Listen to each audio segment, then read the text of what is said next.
Hey, hey, hey. Happy Wednesday. Come on in, pull up a chair. The Gaming Gang Dispatch is in the air.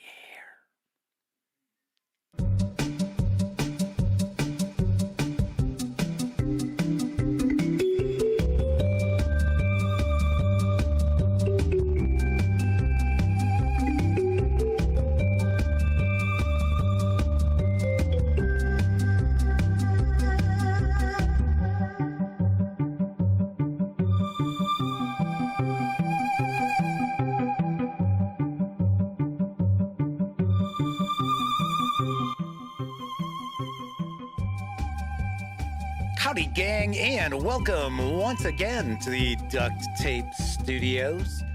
I'm Jeff McAleer, your host, here at the Gaming Gang channel. That's right, bringing you another episode of the Gaming Gang Dispatch. That's right, brought to you by, incredibly enough, thegaminggang.com, of which I happen to be the founder and editor-in-chief. So welcome aboard, everyone.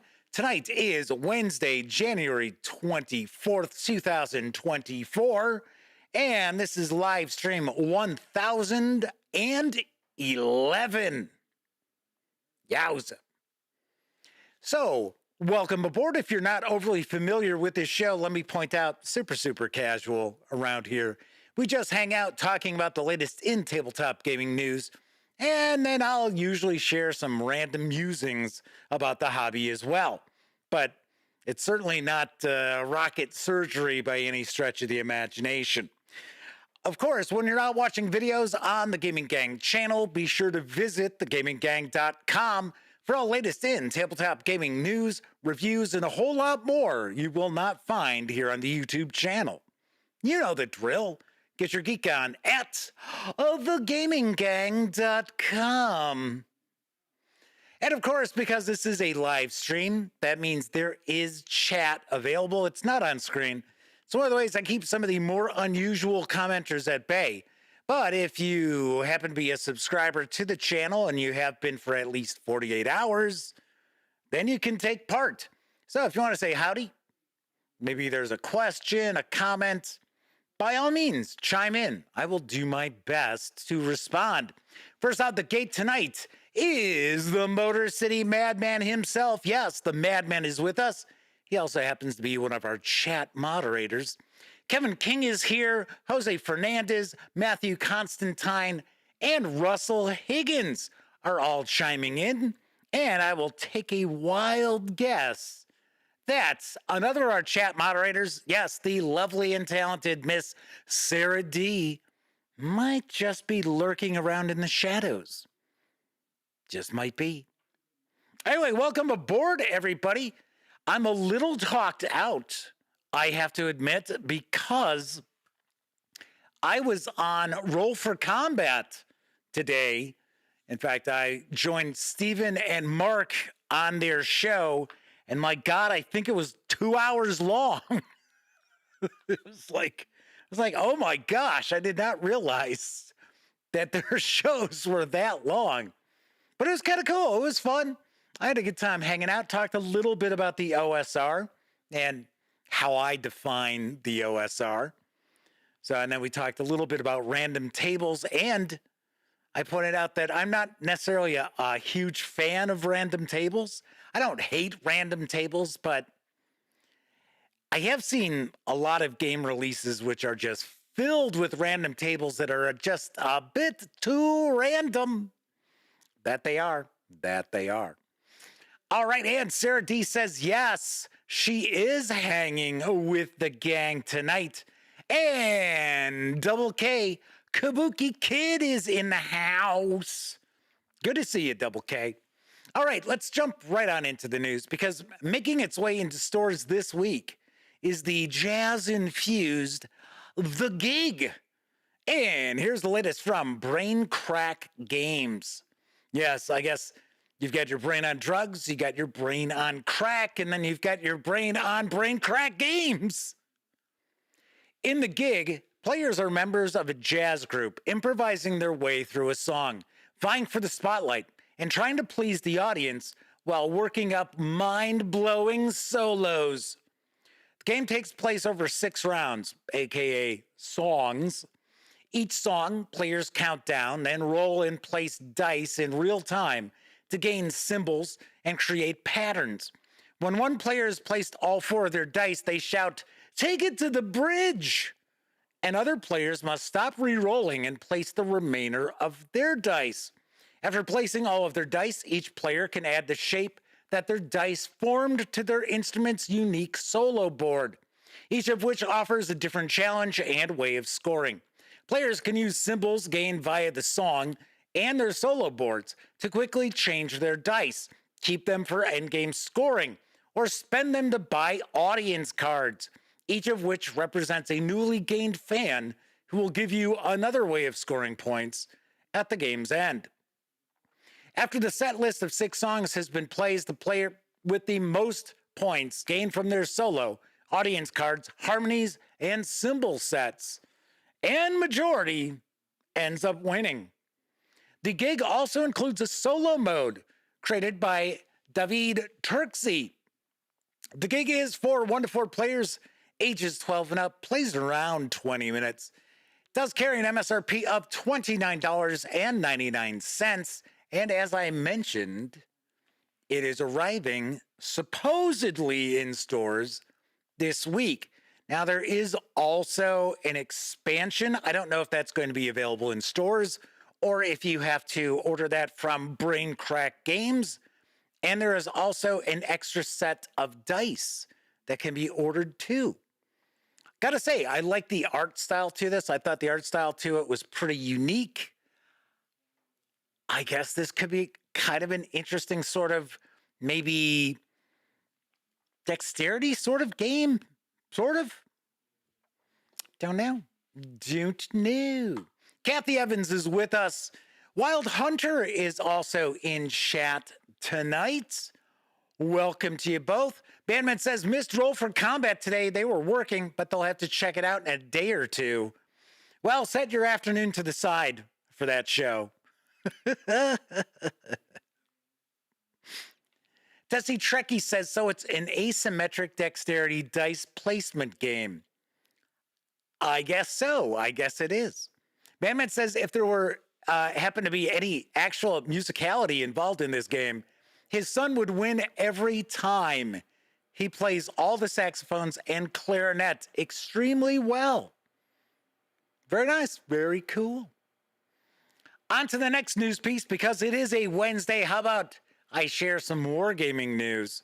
Because arriving soon is Panzer North Africa. And I've got the skinny from GMT Games. The Panzers roll into the desert. The mystical desert sands are mesmerizing, even for the most battle-hardened veteran. Poised in your turret, you glance at the barren landscape, fondly recalling the lush green fields of France. With only the whisper of the hot wind to keep you company, your mind drifts to that Bedouin proverb, only in complete silence will you hear the desert. Panzer North Africa is designer James Day's newest game in his acclaimed Panzer system of World War II small formation armored and infantry combat. Now players can take command of armored formations of German, Italian, or British forces and refight key engagements in the North African desert from mid-1940 to late 1942. For Panzer veterans and newcomers alike, this standalone game requires no previous ownership of other games or modules in the Panzer series. This contains rules for solitaire play, Italian, British, and German units, as well as 32 scenarios. The game system is designed for small unit actions from platoon to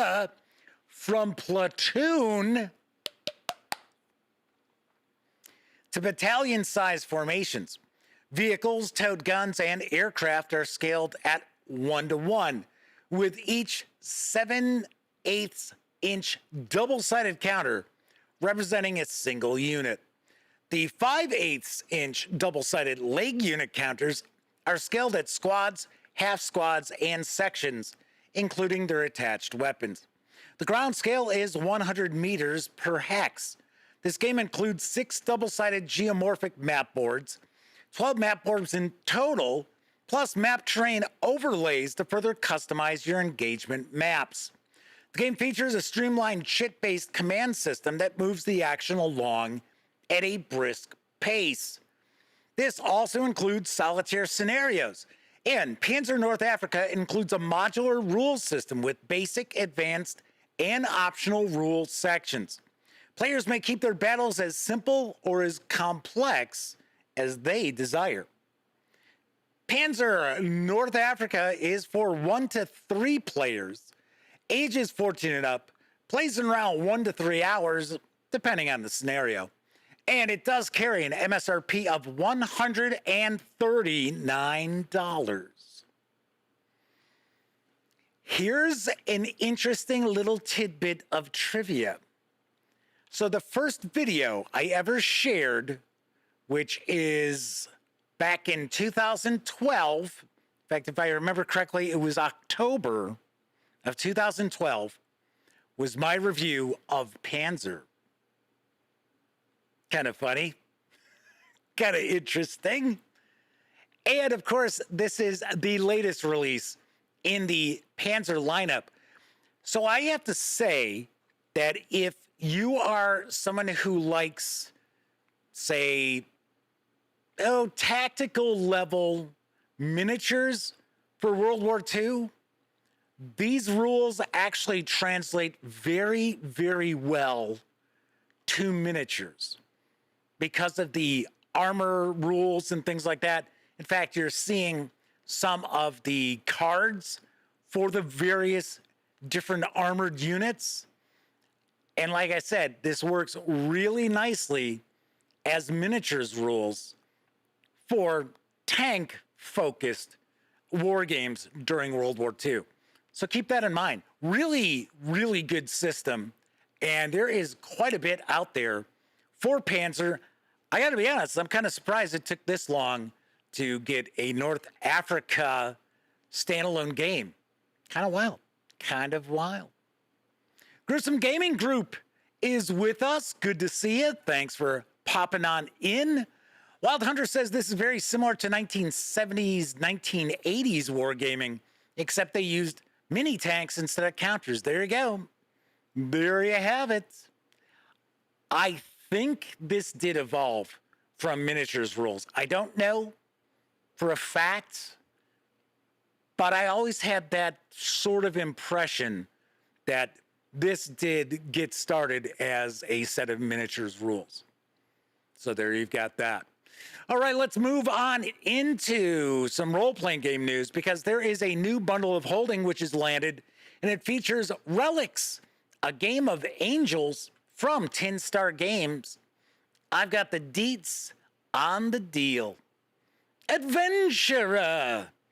This Relics bundle presents, you guessed it, Relics, a game of angels, the modern urban fantasy tabletop role-playing game of Earthbound Angels by Steve D. at 10 Star Games. You're a fallen angel trapped on Earth now that heaven's gates have closed forever. Powerful celestial items are scattered worldwide, and the Cold War between light and dark has turned into a mad arms race. Control the relics, and you control the world. But first, you must find them. Using the Blackjack with Tarot Cards Fugue system, introduced in a Las Vegas, or maybe it could be Fugue system. I always forget how that's pronounced. Introduced into Las Vegas, your angel explores its history through flashbacks, solving mysteries and developing new powers by revealing memories. Your angel character knows more than you, the player, does, and will surprise you during play. As unreliable narrators of their own past, angels expose deep secrets that help them grapple with the moral questions of their future. For just $14.95, you'll get all 5 titles in the Relics collection, which has a retail value of $60 as DRM-free PDFs. including the complete 309-page Relics, A Game of Angels core rulebook, plus the free Quick Start Guide, the Setting Guide, and Angel's Guide to Las Vegas. Remember, what happens in Vegas stays in Vegas. The scenario by Demons Driven, the source book / scenario Treasures on Earth, and a print and cut Relics Tarot deck, in case you don't happen to have your own deck handy. These savings will run through February 12th, and 10% of your payment after gateway fees will be donated to the Diana Jones Award Emerging Designer Program. Gotta say, I know nothing about this role-playing game. I really don't know anything about Tin Star Games either, outside of the fact that Relics isn't their only game. They've got a few role-playing games out there. So, once again, not familiar with it, but this is the latest over at Bundle of Holding. Quantum Phase Dragon has arrived. Good to see you. So the Madman was talking about tanks and how he had read that it could get as warm as 130 degrees Fahrenheit inside one of those World War II era tanks. In the desert? Oh, yeah. I wouldn't have been surprised if it got hotter than that.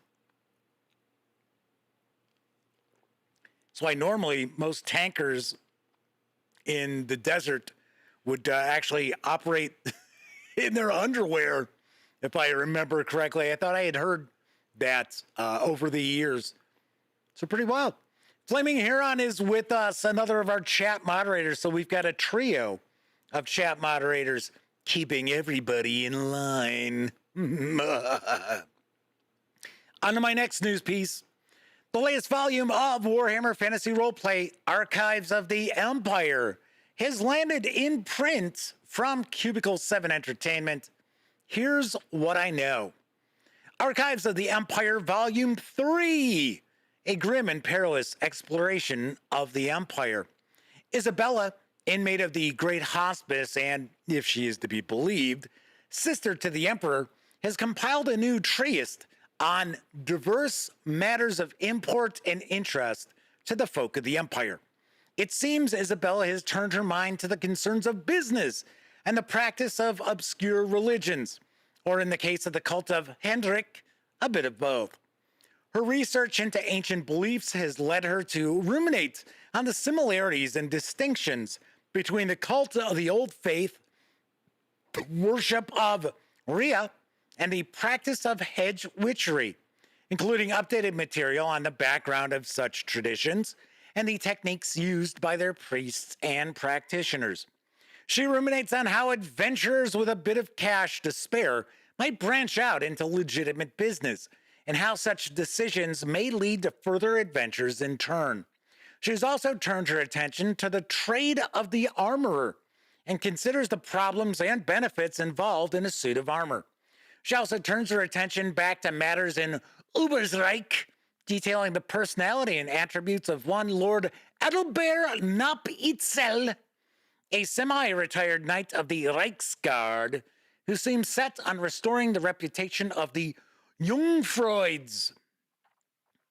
Yes, you heard that right. It's Jung and Freud together as a name. Archives of the Empire Volume 3 is a diverse collection of fascinating articles. This time, Isabella turns her attention to the activities of merchants and the folk worship common to many rural corners of the Empire. Several minor faiths are explored in new detail, and forgotten beliefs brought under scrutiny. This archive includes legitimate business enterprises, a guide to setting up a business enterprise in the Empire with details on how to make a profit and grow from humble beginnings to a mighty concern. The cult of Hendrik, god of trade. Merchants throughout the old world seek Hendrik's blessing in their dealings, but his cult is a new one, and his priests are rarely encountered outside of Marienburg. Folk worship and hedge magic. The beliefs and traditions of those who live in the rural areas of the Empire are given scrutiny. The Old Faith is a tradition of the ancient folk who lived before the coming of Sigmar, and which now has faded in relevance and power. The practice of hedge magic is described in detail with several new spells. Minor gods, such as Khan or Kane, I never know which way it's supposed to be pronounced, are discussed. There's the cult of Sulkin, god of vengeance. Whilst he is a mostly forgotten deity whose puritanical creed is too stringent and uncompromising for most folk, Sulcan promises aid to those who seek to wreak divine retribution. There's also the cult of Rhea, goddess of fertility. Beseeched by those who till the soil and tend the sheep, Rhea may seem a distant deity by the folk of the Empire's cities, but in the country, to understand her ways often makes the difference between life and death. There are also rules updates and additions. The archive also includes new rules for different designs of armor, more minor magical effects, animal familiars for witches and wizards, updated starting skills and talents for characters from the various districts of Altdorf, and Lord Adelbert Nop Itzel, a quixotic champion of the Jungfreud cause. Archives of the Empire Volume 3 provides another varied yet thematic collection of articles to add depth and variety to your games of Warhammer Fantasy Roleplay. This 92-page hardcover with PDF is now available. It carries an MSRP of $34.99. In order to get the free PDF, you do have to order from Cubicle 7 Entertainment or one of their partners. But if you're just looking to score the PDF alone, you can do so over at Drive-Thru RPG for $19.99. So it looks like there's a bit of discussion about Wifrip. Kabuki Kid says the Naked Tank Brigade. Well, I didn't say they were naked. I think they were in their underwear. And, you know, what underwear they could, or as little clothing as they could wear while not burning themselves on, you know, piping hot metal. So I don't know. Matthew says, Wifrip seems like something they would really enjoy, but they have somehow never had the opportunity to play. Wild Hunter says their Wifrip group will definitely get this one. They're in Ubersreich quite a lot. If I may make a recommendation, Matthew, check out the Warhammer Fantasy Roleplay starter set. And if you want, grab it in PDF. But that is a great starting place. It's got plenty of adventuring in there too, which I like. It's not like some starter sets where it's like, oh, here's a one-session adventure. No, there's actually quite a bit cooking to it. And the way that the starter set is actually designed is to introduce you to the system as you start running the adventure. So I like that as well. Wild Hunter says Wifrip is very similar to basic role-playing, RuneQuest, and Call of Cthulhu. It is a percentile-based game. It's very dark and atmospheric. Their two characters are a witch hunter and a rat catcher. Yeah, the rat catcher's pretty good character to start off with. I gotta say, I disagree with it being very dark. It's, yes, and I know it's grim and perilous. That is the whole shtick.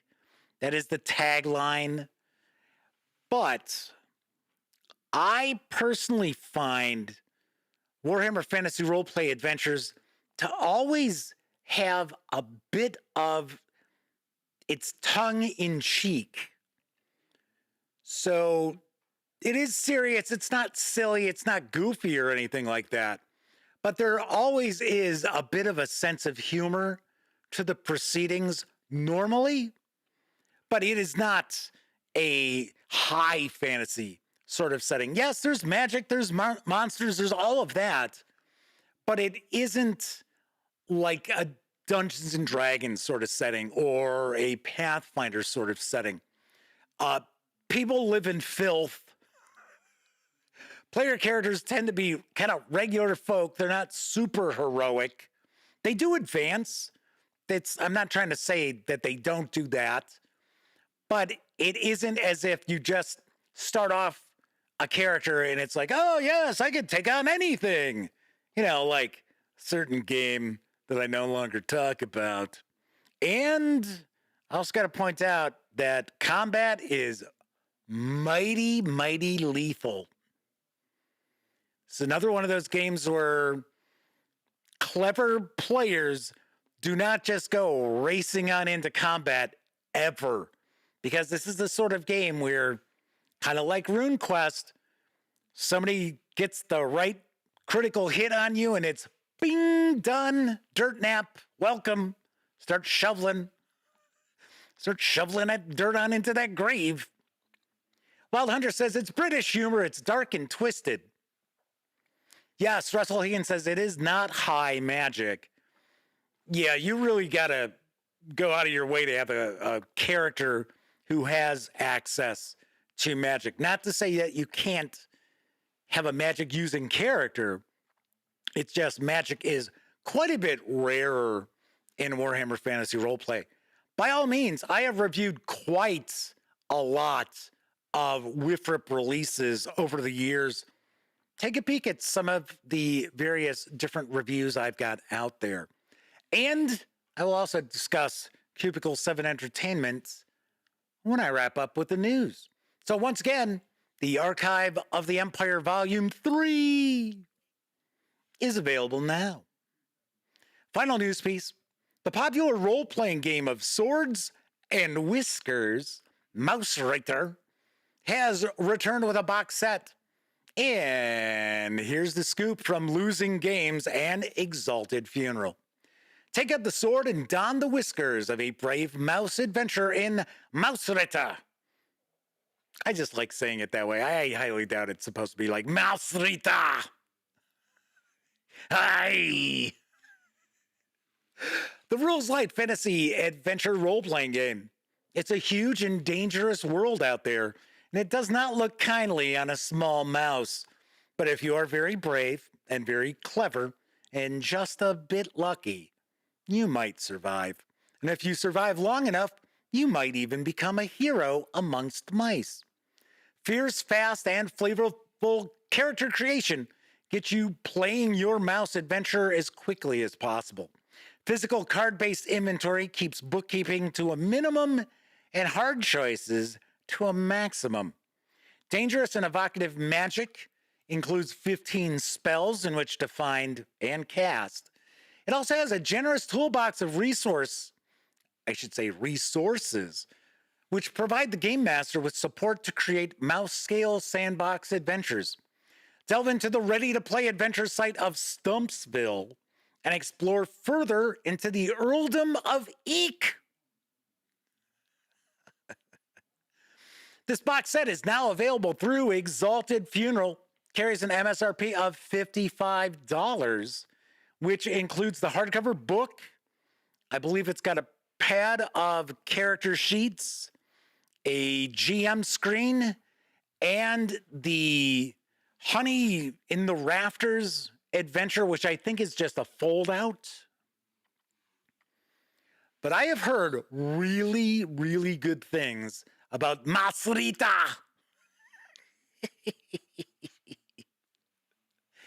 And here's something kind of cool. If you want to check out the PDF of the core rulebook, it is pay what you want over at Drive-Thru RPG. Now, granted, the cover is different than what you see in this box set. As far as I understand, it is the exact same book. So this was not some new edition of Mouse Rider. It was a Kickstarter to bring out a boxed set. And then, of course, the box set has a different cover than the previous releases as well. Kabuki Kid says, I see mouse and I think of the famous graphic novel. I am right with you, Kabuki Kid. 100%. Every time I see the title of this, I always think of, is it Art Spiegelman? Was he the creator of Mouse? I read it, but to be honest, I read that probably 40 years ago. So, I mean, it's been a long, long time. Well, Hunter says, you're saying it just right, Jeff. That's right, it's Mouse Night.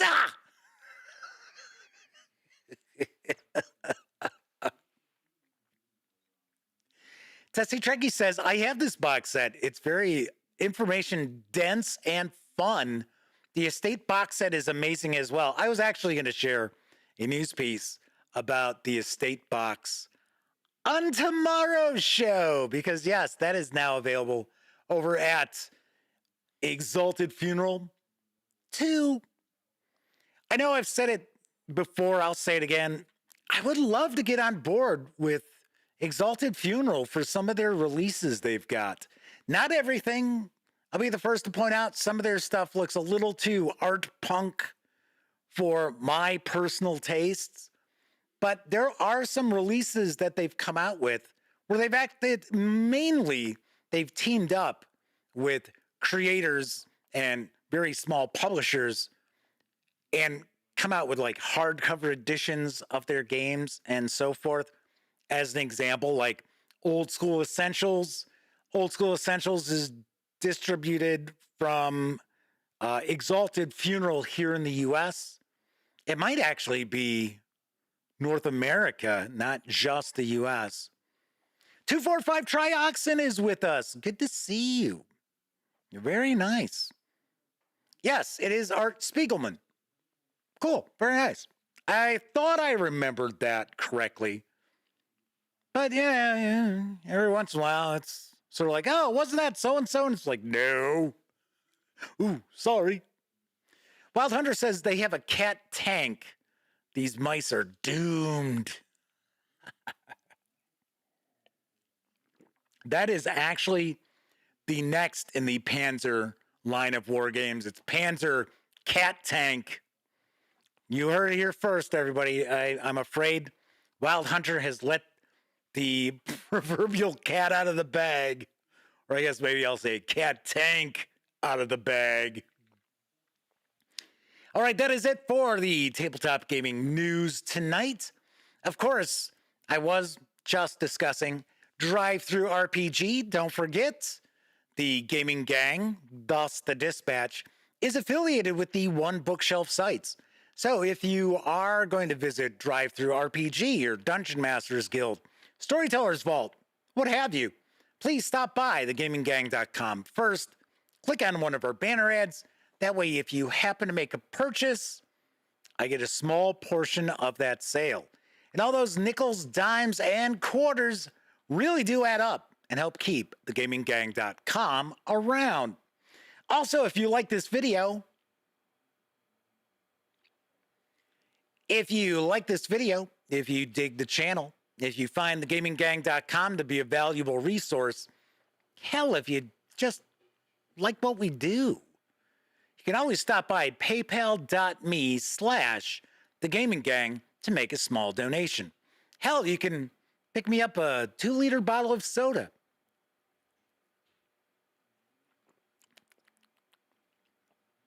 Delicious. And a big thank you to all of you out there who utilize the banner ads over at thegaminggang.com and or stop by paypal.me/thegaminggang. In fact, there are a couple of you hanging out in chat right now who stop by quite often to paypal.me/thegaminggang and make not so small donations. So thank you, everybody, for that. All right. So the dispatch will continue in just a few moments. But first, I think it's time for a brief intermission.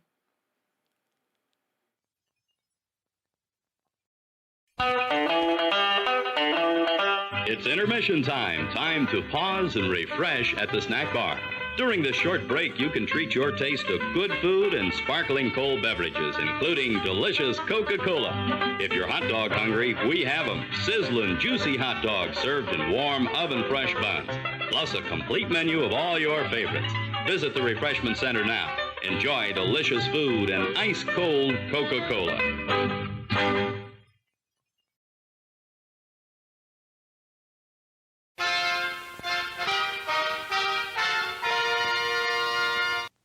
Hey, Mom. Yes, you. Why fuss and fret about dinner? Why not have it right here? Yes, this drive-in offers everyone in the family a real picnic treat for dinner. We've got delicious sandwiches with all the trimmings and your other dinner favorites, plus whatever you want to drink, hot or cold. Come early before the show starts, or eat while you're being entertained, or at intermission time. So why fuss? Give your family a tasty dinner at this drive-in. This is it. Enemy troops attacking from all sides. Situation calls for the gigantic power-packed missile cannon on wheels. This is Big Shot. Big Shot by Marx. Mounted on its huge six-wheel truck, you can move Big Shot anywhere. Loaded with these long-range rubber-tipped missiles. Set the cap-firing hammer. Swing Big Shot's barrel with this remote control switch. The remote control elevation knob raises and lowers the barrel. Take it down to elevation 4. There's the target. Ready, fire! Wow, direct hit! Battery-powered Big Shot comes complete with 3 rubber-tipped missiles, caps, and enemy target. Batteries not included. You're in command with the gigantic power-packed missile cannon on wheels. Bargain-priced Big Shot by Marx. Get it. Come below, the Wilkins coffee's ready. I don't like coffee. Okay, Mac, have some water. I must have said the wrong thing.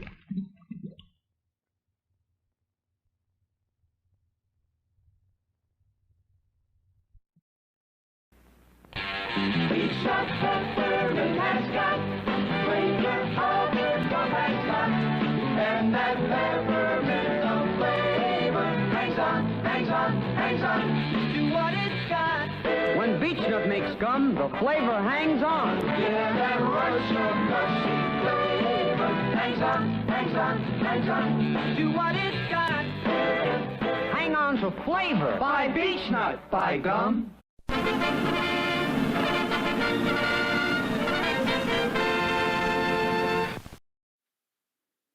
Get the big shot. I'm chuckling because Kabuki Kid mentioned the same exact thing that I had thought of when I first saw that ad, which I have used before in the intermissions. They never show that thing fire. And then it's like, direct hit. It's like, okay, well, how about you show us that? How about you show the missile hit something? Eh? So, you'll poke your eye out, kid. I know, it's shoot your eye out, but still. Matthew says, rubber tip, bah! Bring the lawn darts. Those of you who have followed the Gaming Gang for quite some time may recall there was an episode, somebody mentioned lawn darts, and I told the story of when I was a kid, I got hit in the head with a lawn dart, and it stuck. I mean, not like it didn't go like that far in, but yeah, it hit me, stuck, and then got pulled out, and I was bleeding all over the place. Like what happens when you get like hit in the head with something. It's like I remember I got, I think it was in 8th grade, and we were on a like school trip or whatever, and we went to this beach. I want to say it was the Indiana Dunes or something like that. And somebody threw a rock and they yelled, "Look out!" And I looked up and went, bam! It hit me right about here. I was like, damn, oh. And, you know, a bunch of the kids came there like, "Jeff, you all right? You okay?" And I was like, "Yeah, I'm all right." And the blood just started pouring down my face, and the girls were screaming. It's like, it was pretty wild. Kevin R. Smith is with us tonight. Good to see you, Kevin. Kabuki Kid says they remember a rear cover picture of Flaming Carrot Comics. Oh my God.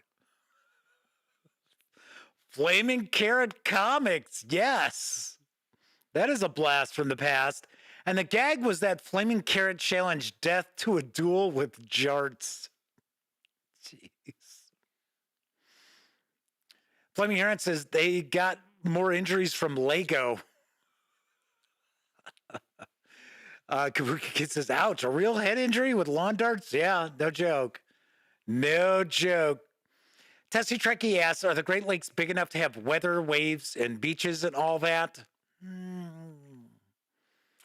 I don't. Yeah, well, I mean, there is lake effect snow. We've got that. I know for a fact because I experienced it when I lived in Mishawaka. In fact, just last week when we got snow here, and we got probably about 7 inches here in the Yorkville area. There was a spot in Indiana, not too far across the border from Illinois, that had gotten 24 inches because of the lake effect snow. Wild Hunter says the Romans used to carry darts to take down enemy horses. Yes. Yes. Darts were actually, funny enough, in like fantasy role-playing games, people look at darts like, really? Seriously?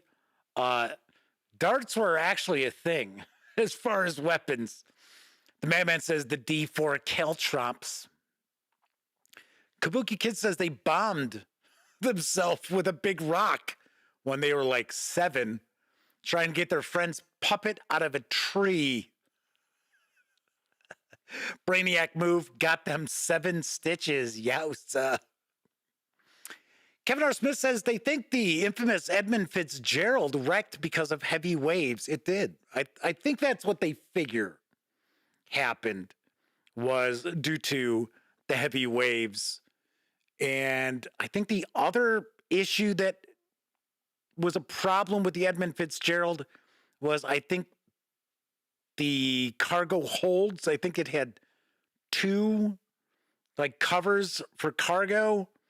They were not very well secured, so they actually broke free. The covers broke free, so it was wide open, and all this water was just pouring on in. Wild Hunter says, why don't we just use a D8, but number them 1, 1, 2, 2, 3, 3, 4, 4? Because it wouldn't be as painful when you step on a D8. Come on. I got to say, I think, in my opinion, the oddest shaped game die is the 4-sided die, which I know it's, it's a triangle. Okay. But I don't know, there's just something about it that I think what it is I think what I find to be kind of weird is the way the numbers are placed on the 4-sided die. I think that's kind of the strange thing. But yeah, you could easily just use a D8, divide it in half, round down. Or round up, I should say. Yeah. Oh, I rolled a 1. I guess that's a 0. No. All righty then. So if you tuned in late, I was on Roll for Combat's live show today for about 2 hours. So I was, as I mentioned earlier in the show, I was really shocked by how long that stream was. I thought they did like an hour, but I guess that's par for the course. They do a couple hours or more. Kind of wild. Kabuki Kid is talking about the D100. I have seen those. I don't have one. I would mind picking one up, but I have the other Zaki dice, but I do not have the D100. So anyway, tonight, what I was going to do, and of course, if anybody has a topic they want to kind of chime in, maybe tackle. Yeah, Flaming Aaron says, and then he retracted the comment, said, makes your shows seem short. Yeah. Yeah, 2 hours. It's more, I think it was like 2 hours, 5 minutes, 2 hours, 10 minutes, something like that. So we kicked off a little bit late because my audio was not in sync, because I don't really use Zoom So I had to download that and then play around a little bit. But I think we were off and running by about 2:05. And I think we wrapped up the show around 4:15, 4:20. Ken is with us. Welcome aboard. Said, I am now part of the Roll for Combat Cabal. Well, I had been on their show before. I had been on their show once before. But, yeah. Steven had asked me quite a few times, when did I want to be on next? And I'm the sort of person, I don't think people want to tune in to see me unless it's my own show, right? I feel weird being a guest on people's streams and that. And I get it. It's a good way to help spread the word about the gaming gang and everything. But, you know how it is. Anyway, I am going to share with you what I made last year with the gaming gang in just a second. But Ken joining us in chat made me think of something that I was just completely shocked by. And that was the Oscar nominations coming out. And Barbie being nominated for, I think it is 8 Oscars. But Margot Robbie did not get a nomination. Well, I mean, she does have a nomination because she's a producer, but she didn't get a nomination for Best Actress. And Greta, is it Gerwig? Is that how her last name is pronounced? The director? She didn't receive a nomination. But Ryan Gosling got a nomination. So did America Ferrara. She had a nomination for, and that was out of the blue. So here's the weird thing. For one, I think that is abysmal. I think that is ridiculous. I'm not necessarily saying that Margot Robbie is the best actress for last year. But I mean, if you're going to throw all these nominations at Barbie, come on. You got to give it to Barbie. But the thing that's really bizarre is those Oscar nominations, that's actually the plot line of Barbie. It's a man's world sort of thing. I was like, holy shit. I was like, what the hell? I was like, ridiculous. I don't know if you've seen Barbie, those of you watching, hanging out in chat. I saw it. I was very pleasantly surprised. I was very entertained. I got to be honest. I would never have imagined me saying this. I enjoyed Barbie more than I did Oppenheimer. I thought Oppenheimer was fine. I think that was a little overhyped, though. The acting, great, yes. All with you on that. But the film itself, I thought was good. I didn't think it was phenomenal. But I thought Barbie was very entertaining. It went in directions that I was not expecting. I could have done without Will Ferrell. And yes, I like Will Ferrell. But it was sort of like, Will Ferrell's playing the silly Will Ferrell part again. So I didn't think that brought anything new to the proceedings. But yeah, I liked Barbie quite a bit. I was laughing out loud, which, sorry to say, I don't do too often with a lot of films anymore. Tessie Shanky says they're a Barbie ghoul in a Lovecraft world. Life in Plastic, Carrie and Fantastic. I saw the lead singer for Aqua because, of course, now that song is, well, I don't know how popular it is now, this moment, but it did get another bump. And she was like super emotional about how she was just so blown away how people were, she's like, almost like a Norma Ray sort of thing, right? Sally Field. They like me. They really like me. Wild Hunter says Jeff's a Barbie girl in a gaming world. Well, I don't know if I'd put it that way. All I'm saying is I was far more entertained by Barbie than I expected. And I was very pleasantly surprised. And I'm glad to see it receiving the nominations. I'll tell you one thing. If Billie Eilish's song does not win Best Song, then the Best Song category for the Oscars will be an absolute travesty. Really, really would be. That song is excellent. Really, really well done. Tessie Trekkie says Barbie was a hit with their 8-year-old daughter and all their nieces. My 22-year-old nephew Cameron really liked it. He thought it was really funny. So there's some talk about Godzilla -1. I would like to see that.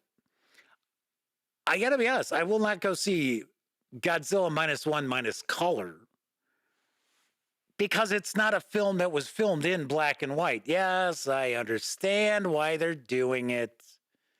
Kind of a little tip of the cap to the original Godzilla.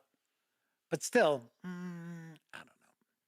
Matthew Constantine says, if you haven't seen Bottoms, I'd recommend it. Very funny. Gets surreal in an 80s comedy sort of way. Sort of like Better Off Dead, where the first half of that movie is so bizarre. It's like really trippy. And then the second half of the movie is just standard 1980s teen comedy. It's like, what the hell? Did the screenwriter drop dead halfway through and somebody else came along? Because it's so weird. Kabuki Kid says the black and white version would be nice as a second Blu-ray in the set or something. Well, interestingly enough, we are starting to see some retailers moving away from actual physical media. I saw an article that popped up talking about Starfield and Walmart was going to mark down their Starfield, the physical games, to 3 cents. They weren't going to sell them for 3 cents. They were marking them down to 3 cents so they could destroy them. I was like, well. And then, of course, it was, what was it, about a week or two ago? I think it was about a week or two ago that Best Buy, which I almost never go to, they're no longer carrying DVDs or Blu-rays. So I thought that was kind of interesting. Tessie Trekkie says, screw it, they're running the Muppets Take Hinsmith again. Kabuki Kid says, yeah, bummed out about the slow death of physical media. They'll hold on as long as they possibly can. Yep. Kabuki Kid says, Better Off Dead. Wow, I seriously was rewatching that only a couple days ago. Yeah, I think, and it's still something that we can bring up as kind of a running joke, especially Elliot and I. And it's like, hey, Lane, I know I'm just a cartoon character, but do you mind if I take, I can't remember the girl's name. Take her out on a date, and it's Barney Rubble talking through the TV set. Hey, Lane, I know I'm just a cartoon character. Because his ex-girlfriend kind of seems like she's the town bike in a way. Because it's like everybody's dating her. It's pretty bizarre. Wild Hunter is asking if people like the Dungeons and Dragons movie from last year. They were pleasantly surprised and they enjoyed all the RPG Easter eggs. I liked it. I thought it was fun. I didn't think it was like fantastic, but it was far better than I thought it was going to be. And even though I never watched the Dungeons and Dragons Saturday morning cartoon, I got a kick out of that, you know, that being included. I thought that was funny. That's it, Beth. Thank you, Kabuki Kid. I know I'm just a cartoon character, but you mind if I ask Beth out? or something like that. It's probably been, 30 years or so since I saw Better Off Dead. Flaming Heron says, I don't want to ride that bike. Anyway, so I was going to reveal how much I actually make by way of the gaming gang. And I had mentioned something about this last week. And I said, when I tell you, you're going to be like, what? Seriously? What the hell's wrong with you, Jeff? So, just so you know, the ways that I bring in funding to the gaming gang is through, obviously enough, Drive-Thru RPG. So I have the affiliate links, the affiliate code that I include in the links on the news pieces over at thegaminggang.com. Also, I'm doing that with role-playing game releases I share videos from. So we've got that. So I get 5% of every sale for the most part. The vast majority of sales do qualify for that 5%. So I've got that. Of course, whatever donations get made through paypal.me/thegaminggang. So there is that. I also have advertising that on occasion you will see banner ads for various different things. Sometimes it's a Kickstarter project that is out there. So that is another way that I pull in funds for the gaming gang. And there is also the Kickstarter previews that I'll share, which I don't do a lot. And I intentionally don't do a lot because I find, in my opinion, and I've talked about this in the past, and I'm not calling out any outlets in particular, but I do tend to see like the pull quotes that Kickstarters will use. And you go and look at a Kickstarter, and there are times when I'm going to share a news piece about a Kickstarter, and then I see the people who have done their reviews for the Kickstarters, and I'm sort of like, ew, yeah, I'm not going to share news about this. Because the reviews are all kind of the same. Sort of like, oh, this is really interesting.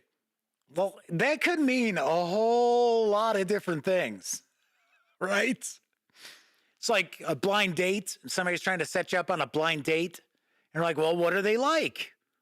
Well, they're interesting. Just sort of like, oh, they're a dog, huh? So anyway, so I don't want people to think that I'm some sort of Kickstarter shill, because I'm not. But I do, maybe once a month, maybe not even that often, a Kickstarter preview. In fact, I have one that I'll be working on. It's for a role-playing game release that is going to launch in March. So that is another way that I pull in funds. So last year, grand total, I made $8,900 and change. It wasn't exactly $8,900. And I know some people out there would say, hey, you know what? That's pretty good. I mean, for a hobby, well, it's sort of like, you already know I care for my dad. That's what occupies the vast majority of my time every day. So it's not really the hobby. That's sort of like my job. Flaming Heron in all caps says, time to retire, Jeff. Or maybe Flaming Heron's trying to tell somebody to retire me like an assassin. Anyway, so everything that I do So when I go to Gen Con, go to San Diego Comic Con, all of that comes out of those funds. So, yes. And of course, I have to pay for the website on a monthly basis. So that is $65 a month. So you've got that as well. Then of course I have to do the domain name, which is now I think it's like $25 a year, something like that. So Travis Williams is with us and says, "Hey, look at that $20 plastic Gary Con cup. It was either 20 or 25, I forget."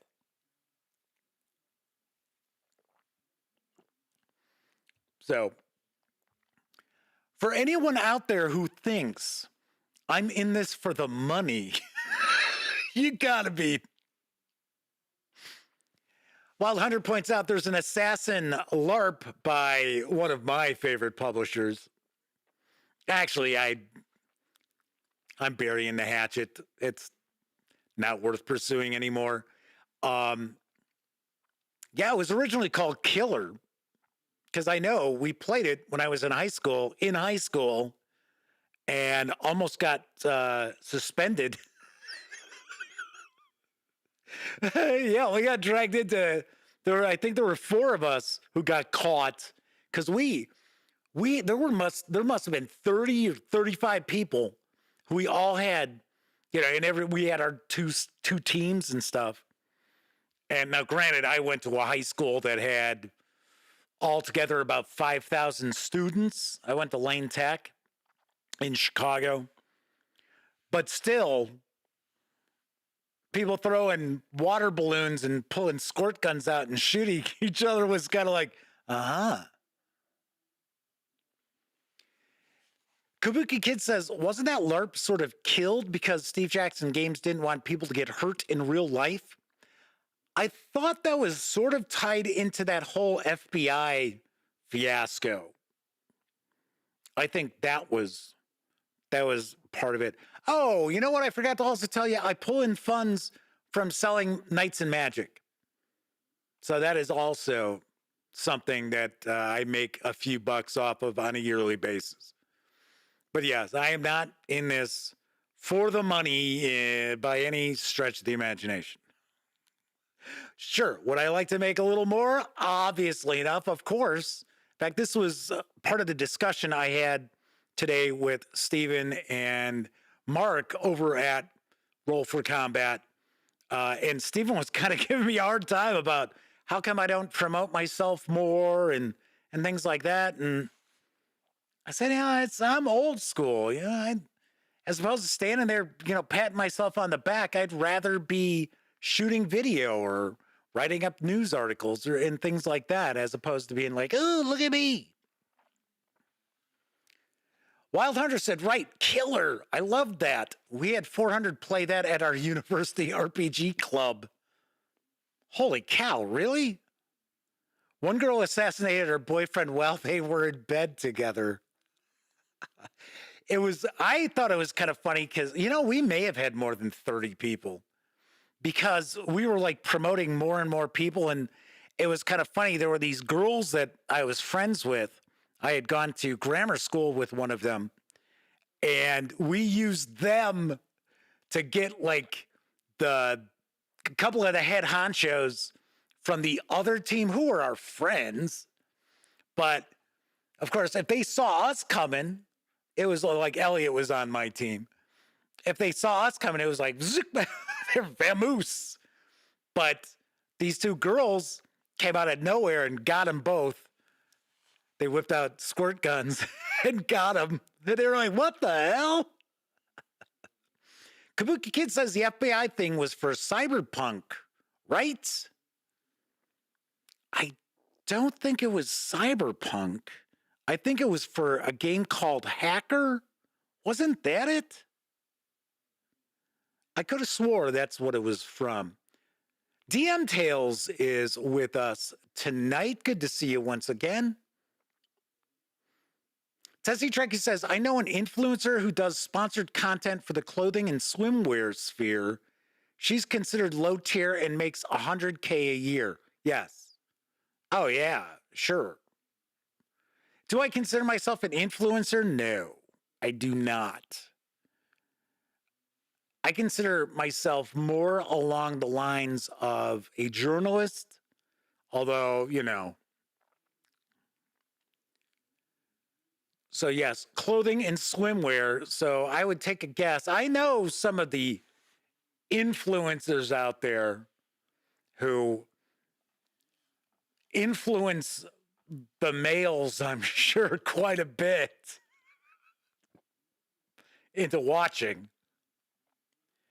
So Flaming Heart says, Tessie Trekkie, you're not suggesting Jeff wears swimwear. No. No. Madman says the high school his kids went to, the seniors had their squirt gun assassin teams and said they came knocking at the door and he ran interference for his son. Nice. Very, very nice. Anyway, so I wasn't telling you the amount because I want anybody to feel sorry for me. Please don't think that's why I was telling you that. I'm just letting you know that there are a lot of outlets out there, a lot of people who cover our hobby, and they do it because they really enjoy it, not because they're making money out of it. And that, I think, is one of the reasons why I get irritated by outlets that are out there who kind of came out of nowhere, and you know that there was their financial backing or even their own money that they invested into it was not because they loved the hobby, but because they thought, oh, you know what? I can make money off of this. Because I can't tell you how many people over the years I had heard. Now I don't hear it so much anymore, but I heard it for like the first 7 or 8 years that I was doing this, was how many people would tell me that they were going to depose Tom Vassell, that they were going to replace Tom Vassell. And it's like, oh yeah? I'd be like, just listen to him carry on and be like, yeah, okay. So yeah, so that's, you know, why I will sometimes sit there and be like, seriously? Or the content creators who, you know, it's all clickbait. We were talking about this a little bit today on Roll for Combat, and Steven was saying, yeah, that, you know, he engages in clickbait. But I mean, he's got legitimate content, but he does craft the titles to his videos to, you know, promote people to click on them and stuff like that. But the thing that kind of bums me is that you've got content creators who do really good stuff, really interesting stuff. I'm not implying I'm one of them, but you've got content creators out there who get lost in the shuffle because of these people who are out there, and it's like, okay, well, I'm just doing this to make money. And they spend money promoting their videos so that, you know, the other content creators, they don't come up in your suggested videos or recommended videos and things along those lines. It's too bad. It's too bad. John Snyder is with us. Good to see you, John. Thank you for hanging out. Said it's the second time they've made it live. Flaming Heron says, just please, no goofy faces on your thumbnails, Jeff. I never do that. I now do put my face on this show. So I do put a little circle with my face on it for these videos. And I usually will do it for the reviews. Although I'm still bouncing around some of the thumbnails. And then, of course, like the first look videos, I don't put my face on that. Flaming Heron says, I still get Dicebreaker popping up considering I don't watch their stuff. See, now that's an outlet that just, their main goal is just money.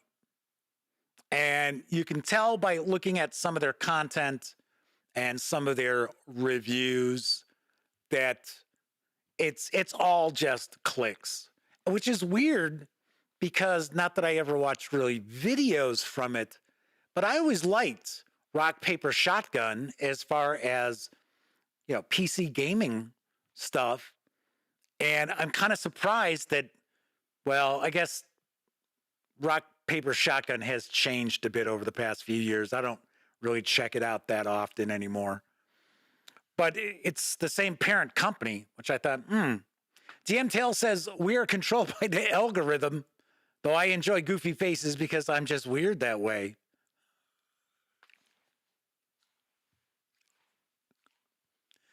One thing I never can understand is what is the fascination with reaction videos? It's like, okay, all right. Yeah, that's something else that I just think is weird. And yes, I sit there and I yell at kids to get off the lawn all the time. But it's sort of like suddenly everybody has this kind of attitude like anybody gives a shit what their opinion is, right? I say all the time, I share my reviews in that it's just an opinion.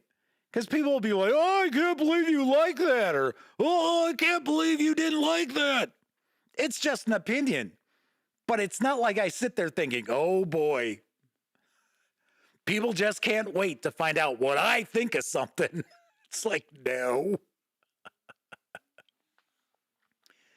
Tessie Trekkie asks, would a chainmail bikini version of Ben Milton be questing breast? GM Till says, old man yell at clouds. Kabuki Kid says, I'm conscious of the algorithm and try to be cognizant to click likes on stuff I like and want to be fed more of. Matthew Constantine said they liked Icebreakers when they first started doing videos, but they became very bland very quickly. I don't really watch other content. I will every once in a while. I can tell you what I know with Dicebreaker, and once again, I don't know anybody from that outlet. It's not as if I've got something like against these people. God damn that, whatever his name is. But within a couple of days, they had like tens of thousands of subscribers on YouTube. And it's kind of like, okay, let's get real here. I mean, organically, I don't care who you are. You can't come out of nowhere and suddenly get tens of thousands of subscribers unless something's wonky or something's sexualized. One of those two. And there really isn't anything sexual about Dicebreaker. Flaming Aaron says, all bought subscribers. Well, yeah, I mean, I get people contacting me all the time asking if I would like to purchase YouTube subscriptions and all these other things. And I'm like, nope. No. Kabuki Kid says, bought Russian bots. Same thing with X, formerly Twitter.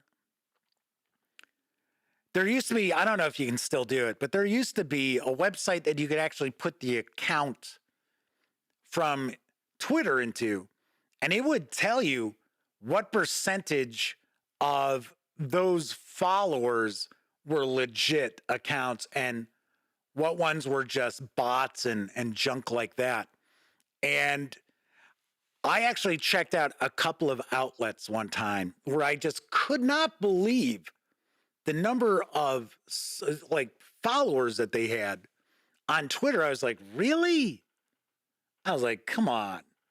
And I took a peek and I checked myself as well. And I think my account at that time showed something like 4%. And I was like, I was kind of surprised by that. It was higher than I would have thought. And then the other accounts I was curious about, one of them was at like 39%. and another was at like 28%. And then I heard stories about how people would go and just follow people, because a lot of times when somebody follows you, or when you follow somebody, they'll follow you in return. And then they would like wait a couple of days and then unfollow. It was like, okay. Drift Speed is with us. I believe this might be a first-time visit for Drift Speed. If so, thank you very much for coming and hanging out with us.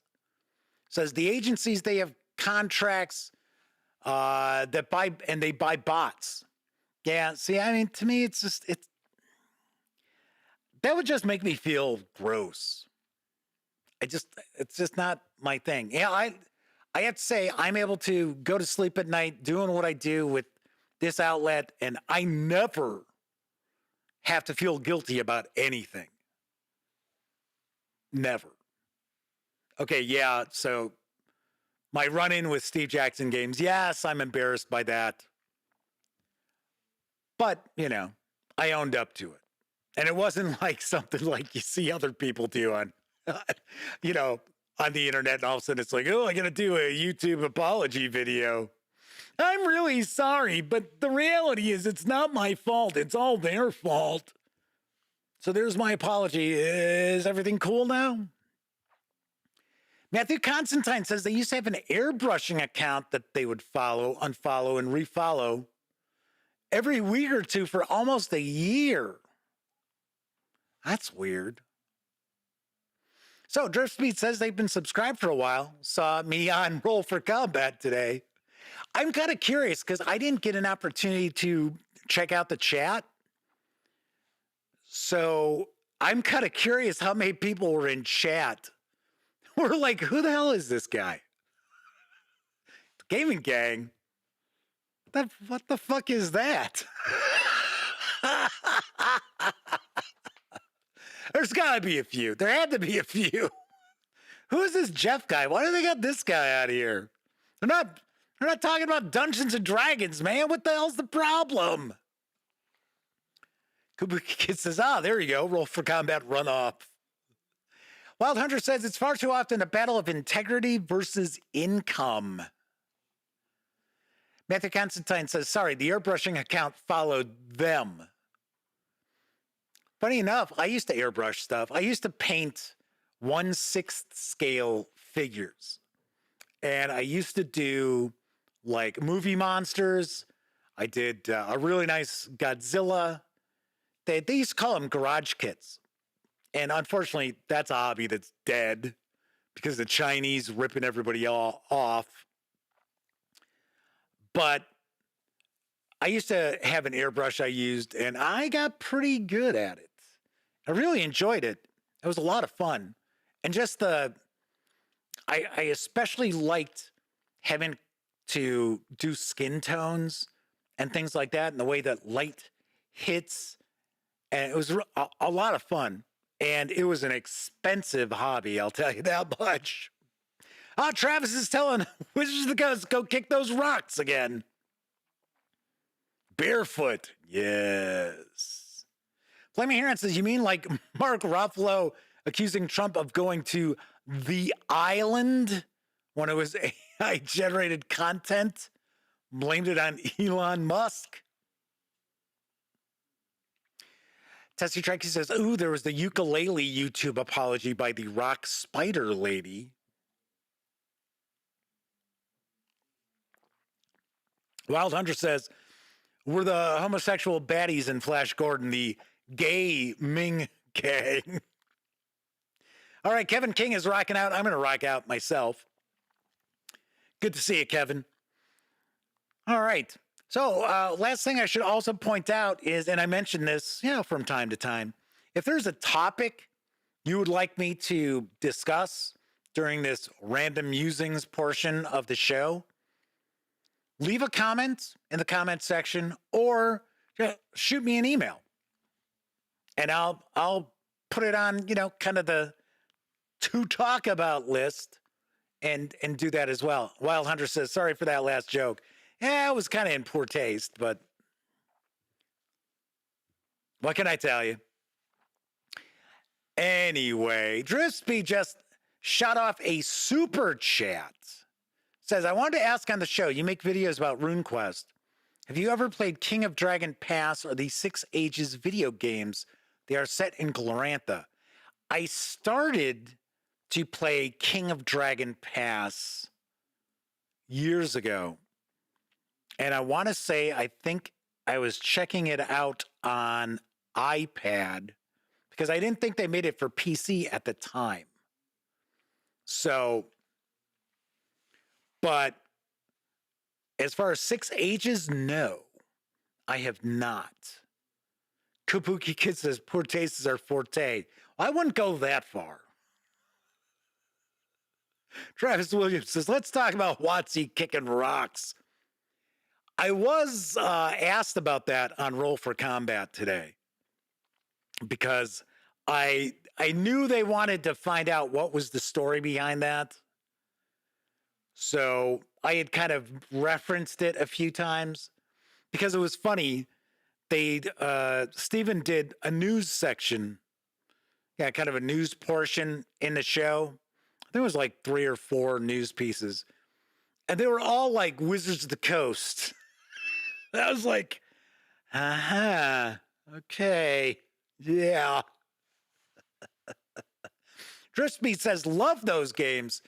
Six Ages is the sequel, and they are on PC now, they believe.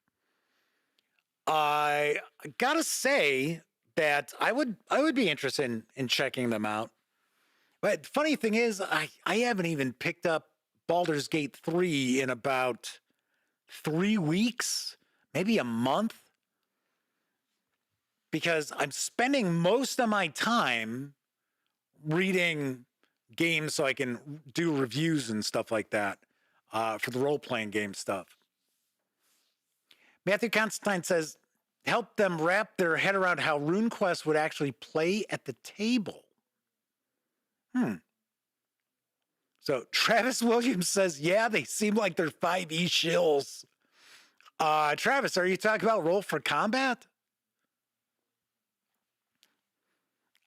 I can't say that they're shills. I would never say that.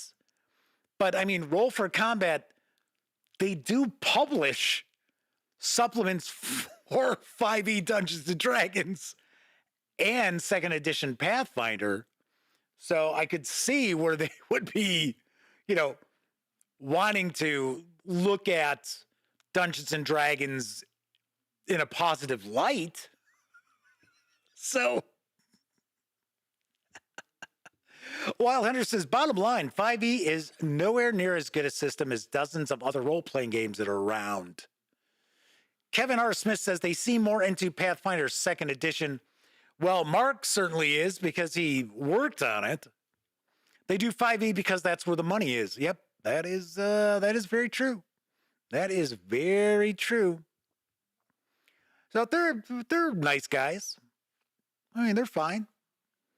So I will probably at some point in time get an opportunity to look at more Roll for Combat stuff. I think Steven's going to send me that Indigo Isles release that I did a news piece about. They've got a backer kit that I want to say, I think it's starting next week or week after that.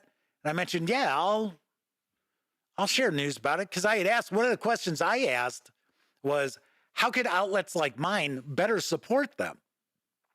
Because once again, a lot of people out there are thinking because I'm not going to talk about the Dungeons and Dragons releases from Wizards of the Coast, that means I won't talk about anything that's for Dungeons and Dragons. And that's not the case. Not the case at all. Kevin R. Smith says, yes, they were the first to leak the Open Game License 1.1 excerpts. They don't kiss WotC's ass too much. No, in fact, I want to say, I think it was the Open Game License that really helped establish them as far as a YouTube channel. Because it was to the point where every day they were sharing a live stream that they were talking about it and they were bringing guests from the industry on board. So that was actually, I think it was pretty good for them, or at least good for Steven. Matthew says, yep, they're a big basic role-playing fan, so RuneQuest mechanics aren't too tough. It's more about what an actual session might be like, what the story might be, etc. And like any role-playing game, RuneQuest can be what you want it to be. If you want RuneQuest to be more gritty and realistic, perfect. If you want a little more high fantasy, you can do that as well. Now, granted, we're not talking Forgotten Realms sort of fantasy, but still. So Travis Williams says they just gently caress Watsy's ass while they kick rocks. No, I don't think that's it. But, once again, you gotta, if you create an IP that is relatively beholden to someone else's IP, yeah, you gotta be careful. You can't, you can't sit there and piss them off. So, I mean, to be very honest, I think Steven probably stuck his neck out a little further than a lot of people would have as far as that open game license fiasco. Anyway, the reality is, we've talked about this before, I don't run a Dungeons and Dragons channel. So me not covering D&D isn't really that massive a hit.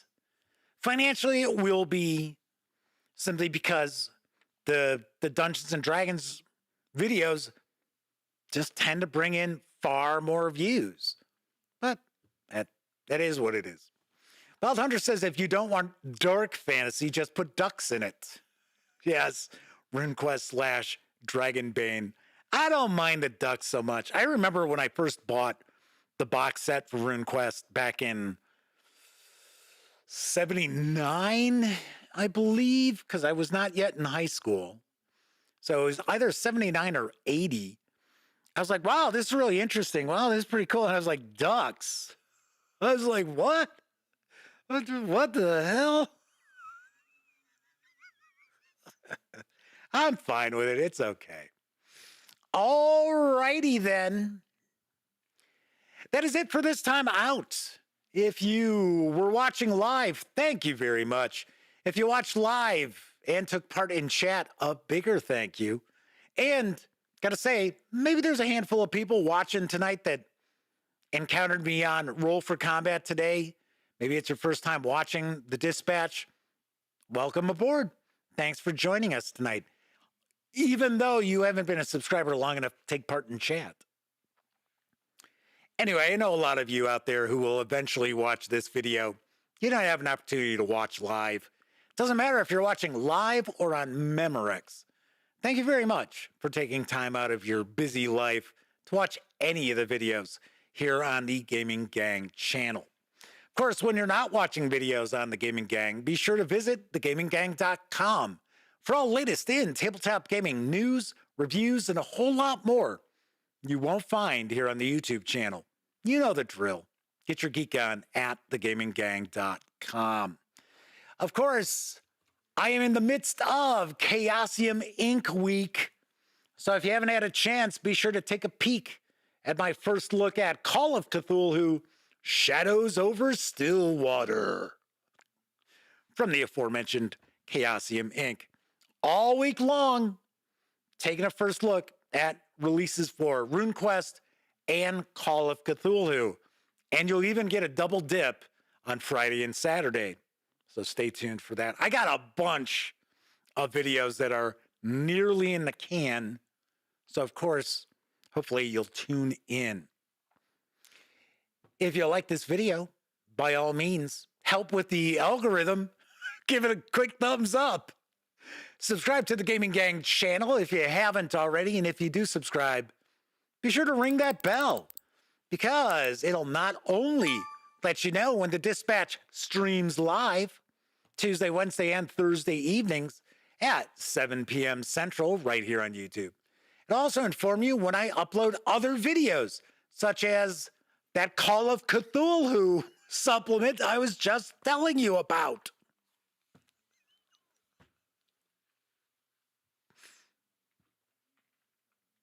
Enjoy the rest of your morning, afternoon, evening, whatever time of day it is in your neck of the woods.